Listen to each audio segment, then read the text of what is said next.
साथियों, आप सभी का प्लेटफ़ॉर्म पर स्वागत है। यहाँ पर हम लोग जो है बात करेंगे मालदीव के बारे में। अभी जो है एक्स पर अर्थात जिसको हम लोग पहले ट्विटर के नाम से जानते थे, ट्विटर पे एक ट्रेंड चल रहा है हैशटैग बायकॉट मालदीव। तो प्रश्न उठता है कि यह जो ट्रेंड्स चल रहा है, चल क्यों रहा है? आखिर ये पूरा मुद्दा क्या है? तो इस वीडियो में हम लोग जो है इस पूरे मुद्दे को समझेंगे और उसके साथ ही साथ हम परीक्षा के दृष्टिकोण से मालदीव के बारे में पूरे मैपिंग के माध्यम से यहाँ पर देखने का प्रयास करेंगे कि मालदीव कहाँ पर है और भारत और मालदीव के रिश्ते कैसे रहे हैं और वर्तमान में यह जो पूरा घटनाक्रम हुआ है उसकी वजह क्या है। तो इसके बारे में हम लोग इस वीडियो में देखेंगे, तो यह वीडियो आपके लिए काफ़ी महत्वपूर्ण साबित होगा। तो चलिए प्रारंभ करते हैं।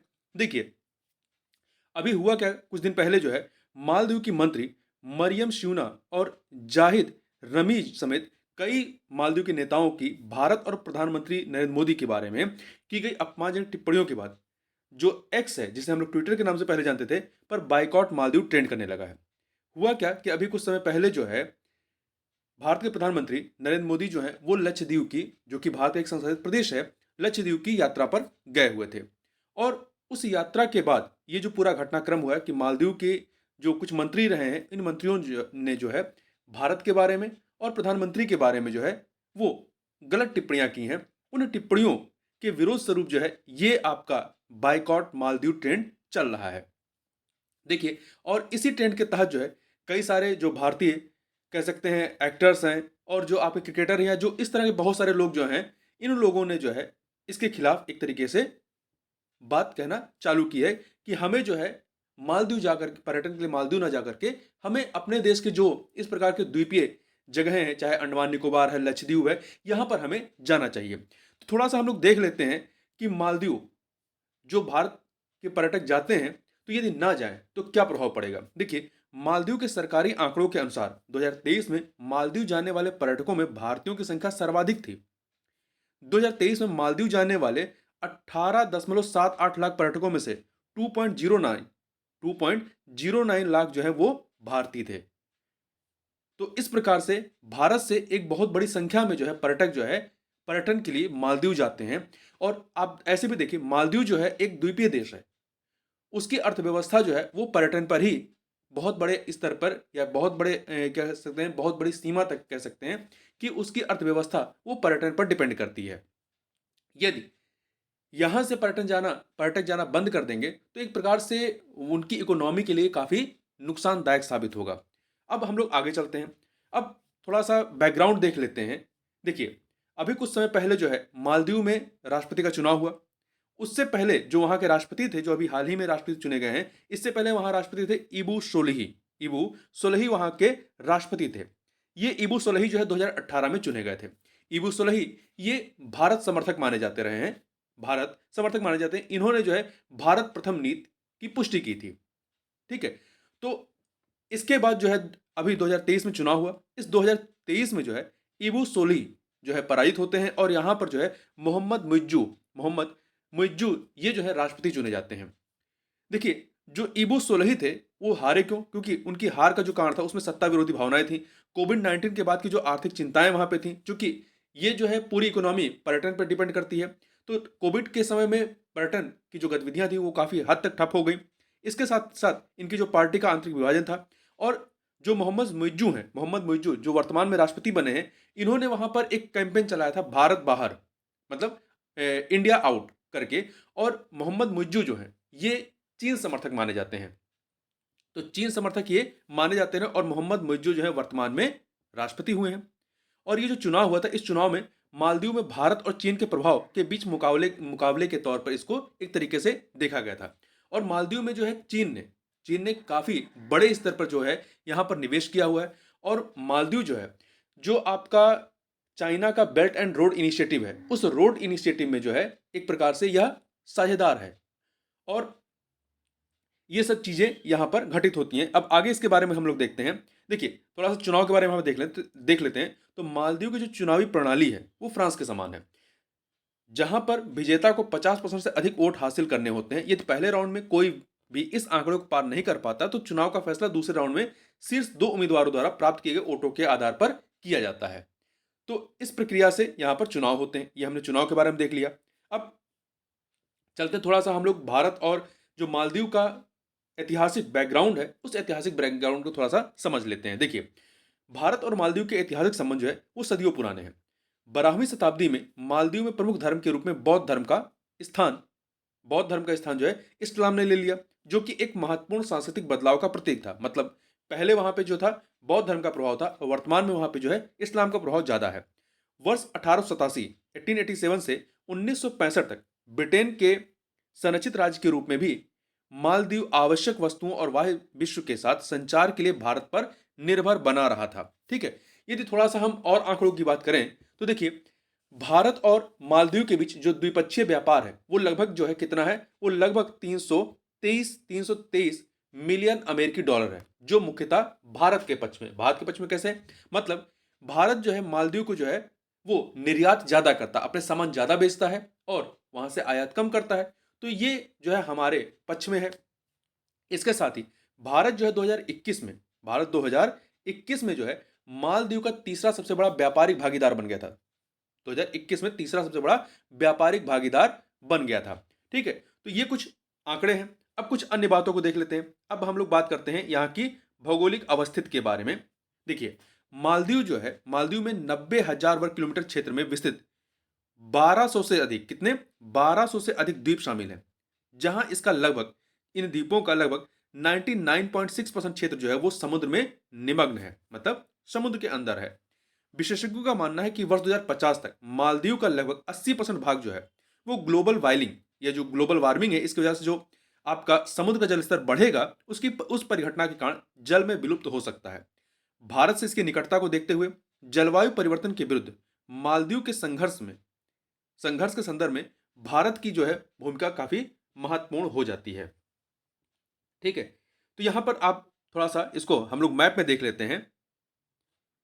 मैप में देखने से पहले थोड़ा सा इसके बारे में और कुछ तथ्य देख लें। देखिए, इसकी अवस्थिति के बारे में देखिए, मालदीव जो है वो हिंद महासागर में श्रीलंका और भारत के दक्षिण पश्चिम में, यहां पर देखिए, ये आपका, यहां पर आप देखें ये भारत है और ये श्रीलंका है, और ये मालदीव जो यहां पर है ये दक्षिण पश्चिम में, भारत और श्रीलंका के दक्षिण पश्चिम में। इस मैप में आप देखिए तो ये पूरा आपका 1200 द्वीपों का एक द्वीपीय देश है। ठीक है, और इसके जो निचले यहाँ पर ये सब नीचे जा रहे हैं द्वीप हैं, यहीं से होकर के आपकी इक्वेटर जाती है, विषुवत रेखा गुजरती है। तो इस प्रकार से कह सकते हैं कि विषुवत रेखा जो है वो मालदीव से होकर के गुजरती है, और इसकी राजधानी यहाँ पर ये माले है।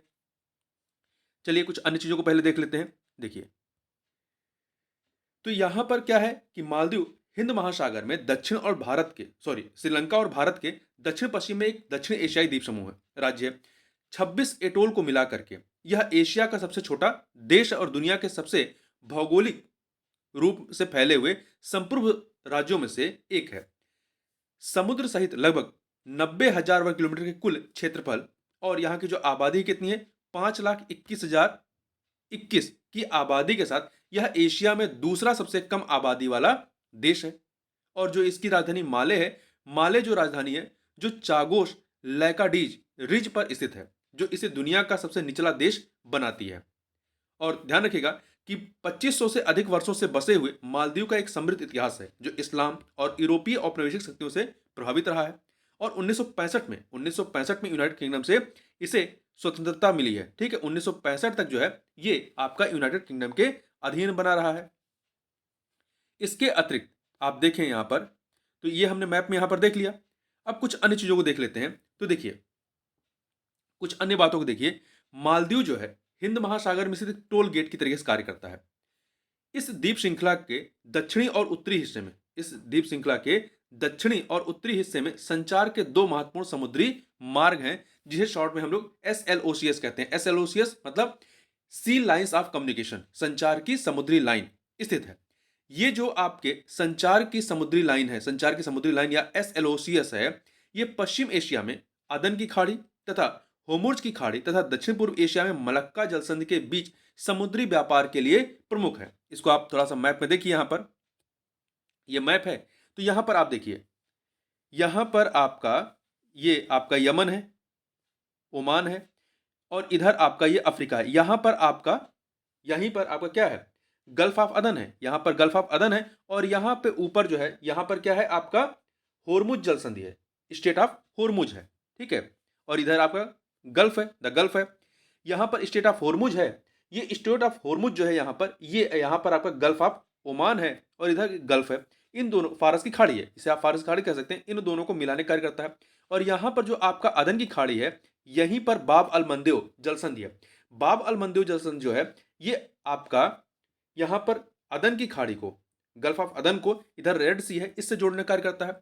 तो ये एक आपका व्यापार का मार्ग है, ठीक है। और दूसरा व्यापार का मार्ग यहाँ पर आप देखें, सुमात्रा जलसंधि, सुमात्रा द्वीप है जो कि इंडोनेशिया का हिस्सा है, और इधर आपका ये मलेशिया है, और यहीं पे बीच में है आपका मलक्का जलसंधि, ठीक है। मलक्का जलसंधि, इसी से होकर के आपकी व्यापार होता है, जो समुद्री व्यापार होता है वो इसी रास्ते से होता है, ठीक है, यहां से या ऐसे।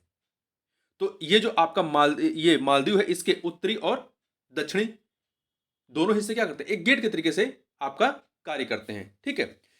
और यहां पे ध्यान रखिए कि यदि भारत की बात करें तो भारत का लगभग 50% जो विदेशी व्यापार और उसका 80%, भारत का 80% ऊर्जा आयात जो है वो समुद्री संचार मार्गों के माध्यम से ही होता है।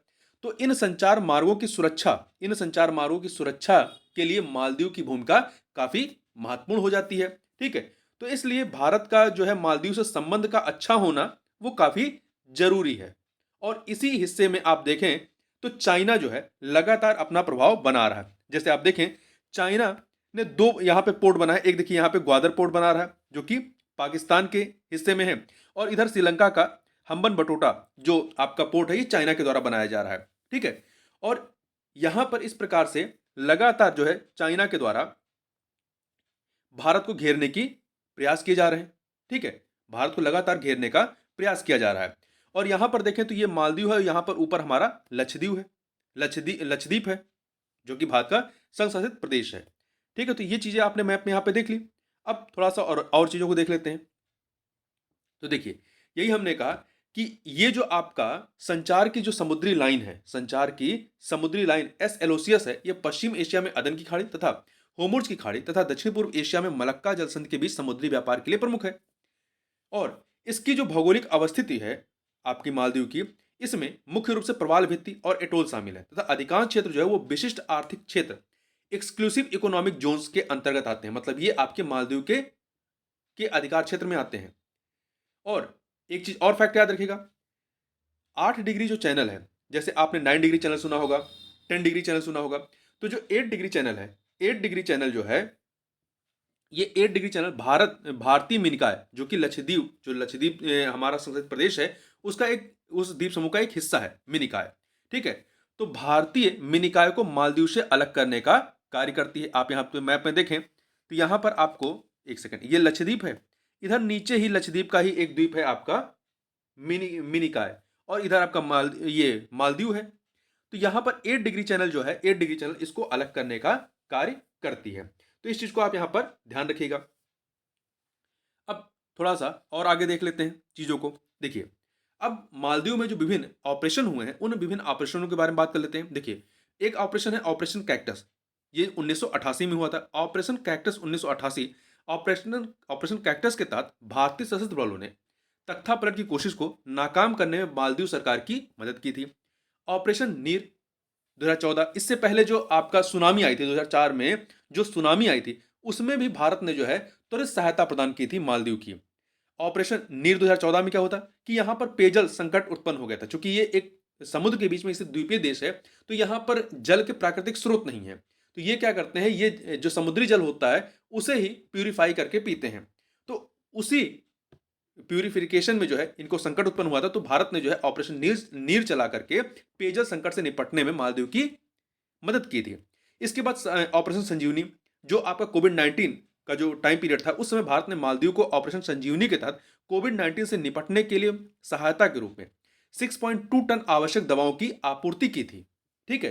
तो इस प्रकार से भारत ने यहां पर लगातार कार्य किए हैं। रक्षा क्षेत्र में बात करें तो देखिए, दोनों देशों के बीच एक्विवेरियन, दोस्ती, एकता और ऑपरेशन शील्ड जो है 2021 में शुरू हुआ था, जिसे रक्षा सहयोग अभ्यास भी शामिल है। इसके साथ ही साथ भारत मालदीव के राष्ट्रीय रक्षा बल MNDF के लिए जो है सबसे बड़ी संख्या में प्रशिक्षण प्रदान करता है, जो उनकी लगभग 70% रक्षा प्रशिक्षण आवश्यकताओं को पूरा करने का कार्य करता है। इसके साथ साथ भारत द्वारा यहाँ पर कई सारी विकास संबंधी परियोजनाएं सहायता दी गई हैं। जैसे यहाँ पर इंदिरा गांधी स्मारक अस्पताल है, मालदीव तकनीकी शिक्षा संस्थान है, और मालदीव में शिक्षा क्षेत्र में प्रौद्योगिकी अंगीकरण कार्यक्रम इत्यादि में जो है भारत ने लगातार सहयोग यहाँ पर किया हुआ है। ठीक है। और जो हमारे संबंधों के क्षेत्र है उसमें पर्यटन है, चिकित्सा चिकित्सा पर्यटन है, सांस्कृतिक आदान प्रदान है, ये सब हमारे इसमें सहयोग के क्षेत्र रहे हैं। ठीक है। अब ये चीज़ें हमने यहाँ पर बात की भारत और मालदीव के बारे में। तो देखिए, चूंकि भारत जो है, जो एक संगठन है सार्क, सार्क का नाम आपने या दक्षेस का नाम आपने सुना होगा, तो सार्क जो है वो आपका मालदीव जो है ये सार्क या दक्षेस का सदस्य है। और आपका मालदीव जो है भारत की जो नेबरहुड फर्स्ट की जो नीति है या नेबरहुड फर्स्ट की पॉलिसी है, इसके तहत भी जो है एक महत्वपूर्ण सदस्य के रूप में कार्य करता है। हमें अपने कह सकते हैं कि समुद्री रक्षा के लिए मालदीव के सहयोग की आवश्यकता है, और मालदीव को भी जो है अपने इकोनॉमी को मजबूत करने के लिए भारत के पर्यटन की आवश्यकता है, और विभिन्न चीजों की वजह से भारत की उसे आवश्यकता है। तो दोनों देशों को एक दूसरे की आवश्यकता है।